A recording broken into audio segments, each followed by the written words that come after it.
Okay, so today we're diving deep into something really important for any community, really, Mm, but especially for churches. right. And that is keeping those awesome volunteers, Yeah. Really does. motivated and energized and, doing what they do best. Right. So we found this really fantastic guide Okay.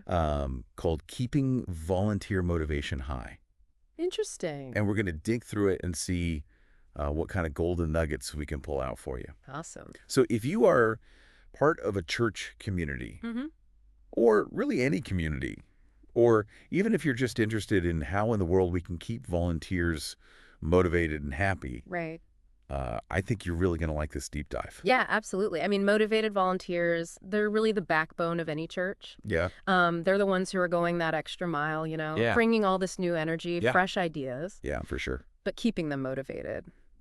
Yeah. How do we do that? That's the real question. Yeah, so this guide jumps right in and it starts talking about appreciation events. Okay. Things like maybe a special banquet just for volunteers once a year, Okay. or a fun picnic or something like that. I love that. But I'm kind of curious from like the human psychology side of things, Sure. what makes those shared experiences so powerful for people? It's really interesting.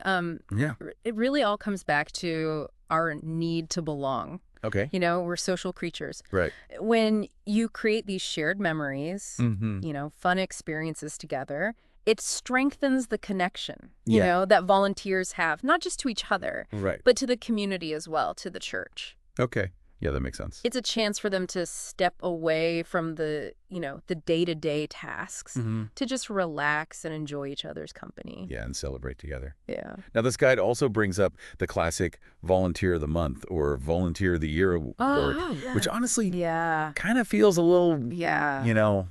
old school to me. A little bit. But I'm guessing there's a reason why it keeps coming up. Oh, absolutely. Yeah. I mean, it seems simple, but it really does tap into some pretty deep psychological principles. Okay. Recognition, especially public recognition, even on a small scale.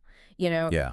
It really validates people's contributions. It shows that their work, their effort matters. Right. It speaks to our desire for achievement, and to be appreciated. Yeah, for sure. And it really shows volunteers that, their efforts are valued by the whole community. Yeah. But of course, Right. you have to remember, not everybody loves being in the spotlight. Right. That's true. So I think the key here is to be sensitive to people's, individual preferences, Mm-hmm. maybe offer different ways to be recognized. Yeah, good point. Some people like it public, some people, Yeah, they want a quiet thank you. a quiet thank you, exactly. Okay, so the guide also highlights something that I think is super important. Okay. And that's that personal touch. Yes. Going a little bit above and beyond. Absolutely. It mentions things like handwritten thank you notes, Mm-hmm. or maybe just these little surprise gifts Right. for volunteers. Yeah. Now, what makes those little things Yeah. so effective? Well, a handwritten note, Yeah, it takes time. It takes effort. right. And that shows genuine appreciation Mm-hmm. in a way that you just can't get with like a quick text Right. or a, mass email. Yeah, for sure. And with gifts, it's really all about thoughtfulness. Okay, Something small, but something that reflects the person's interests. right. Like, maybe they love coffee. Get them a gift card to their favorite coffee shop. Or Ah. maybe they're really into reading. Get them a book on a topic they're interested in. Okay, It's about making people feel seen and appreciated as individuals. I like that a lot. Yeah. Now, the guide then goes on to talk about recognizing volunteers during a church service. Yeah. Which I can see being powerful for Yeah. some people, Right. but are there ways to do that Yeah. without making some people feel uncomfortable? Yes, absolutely. Yeah. I mean, you're right. Not everyone loves the spotlight. Right. Some people are a little more shy. Exactly. And the key is to be sensitive to those different personalities and comfort levels. Yeah. So maybe you offer the option to be recognized publicly, Okay. or maybe you just do it privately, Hmm. depending on what they're comfortable with. Yeah. The goal is to celebrate contributions in a way that feels authentic and comfortable for everyone. Right. It should be a celebration, not a, Should be- you're putting them on the spot. Exactly. Okay. Yeah. So then the guide brings up this idea of volunteer spotlights. Oh, yeah. And that's using the church website or social media Yeah. to kind of share the stories of the volunteers. Love that. Now, I think this has a ton of potential. Absolutely. What are your thoughts? I think it's brilliant. Okay. Because it does two things at once.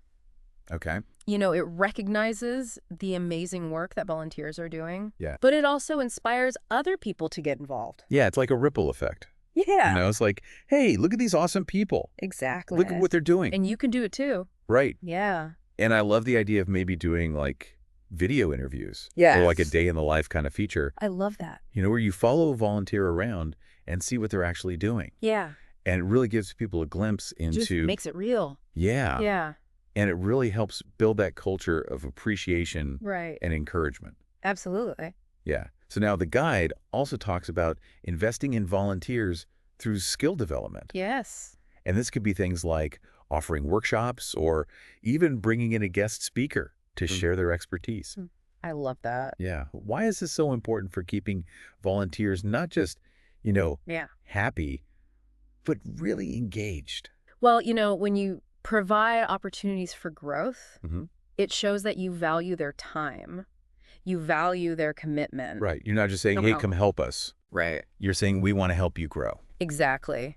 It's not just about asking them to help, it's about investing in them. Right. And that can be incredibly motivating. Yeah, for sure. Yeah, imagine you invite a local nonprofit leader to come in Right. and do a workshop on effective communication or leadership skills. Those are tangible ways to show that you care about their development. So it really seems like the secret sauce here Yeah. is this really great blend of appreciation, recognition, and these opportunities for growth. Absolutely. But it's not one size fits all, is it? It's You not. can't just, use the same approach for everybody. No, and that's where getting feedback from your volunteers is so important. Oh, What makes them feel truly valued yeah. and appreciated. Maybe it's that handwritten note. Maybe it's seeing their story shared on social media. Right. Or maybe it's a chance to learn a new skill. Yeah. The more you understand their individual motivations, the more effective your efforts are going to be. So as we wrap up this deep dive, I want to leave you with this one thought. Okay. Think about the volunteers in your life. Mm-hmm. It could be at your church, it could be in your community, Right. wherever they are. Yeah. What is one small, Mm-hmm. personalized gesture Yes. that you could do this week Mm-hmm. to show them Yeah. how much you appreciate what they do? Because even the smallest gestures can make a world of difference. Absolutely. Yeah. All right. Thanks for joining us for this deep dive, everybody. Thanks for having me. We'll catch you next time. See you later. Bye. Bye.